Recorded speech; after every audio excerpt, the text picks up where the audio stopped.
Thank you, Chairman Lotta and Ranking Member Castor, for holding this important hearing, and to our witnesses for being here for this long day. As we have discussed within this committee, and as you are no doubt aware in your roles, ensuring that every American has affordable and reliable energy has become, unfortunately, increasingly complicated in recent years. Between the premature retirement of dispatchable baseload power and the increased demand on the grid that AI centers and advanced manufacturing presents, we're seeing challenges to the reliability across this country.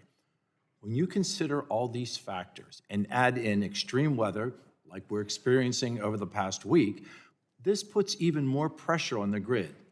It has become clear to me why the head of the NERC has labeled the current reliability crisis as a 5-alarm fire. In your role as a regulatory body charged with ensuring reliability in our bulk power system, I want to discuss what you see as a path forward so that we can recognize the opportunity of both AI and advanced manufacturing while still keeping energy affordable. In the development of AI, and as U.S. companies work to capture leadership in that role, we have seen many proposed projects which would be incredibly energy intensive. However, many of these projects are in their very early stages, and some will likely never come to fruition. Commissioner Lacerte, what role can FERC play in establishing guidelines for when and how energy demand from a new project is considered as part of a load forecast? I think that's a billion-dollar question. I think we got a good start with Order 1920, and I think that's going to require a 20-year look at transmission planning and cost allocation. One of the things we can do better of partnering with our states to encourage generation. I think the generation problem here is a key cog in this wheel, and I think it's a responsibility of the states. And I think one of the things that Congress can do is properly incentivize the energy mix that we've talked so much about here today. You know, natural gas has carried the load through this winter storm.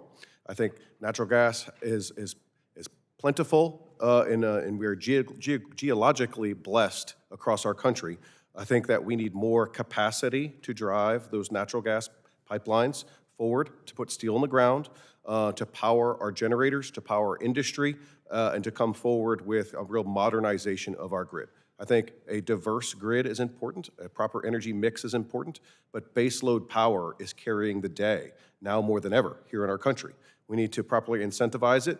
We need to reduce those hurdles that we've put in front of it. We can't play these games that we have in the past as it relates to the blocking and tackling of what we do with energy. So you call it a billion-dollar question, and I agree, but what are the risks and downsides when a load forecast accounts for demand that is unlikely to ever actually materialize, or when the demand arises that a forecast fails to account for?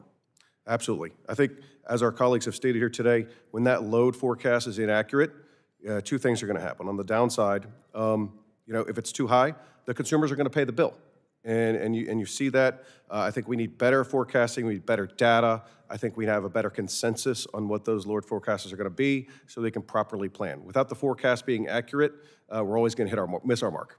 We have seen many large load customers like the new data centers enter into proactive contracts with either existing or new generation sources to meet those energy demands.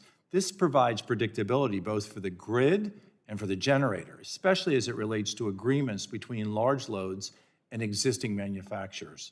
These deals can serve as a signal for generation sources to plan for that long term and make needed upgrades and investments. Chairman Sweat, how can FERC ensure that existing generators are not disadvantaged in entering into long-term deals with large load as compared to load that partners with new generation? Thank you for the question.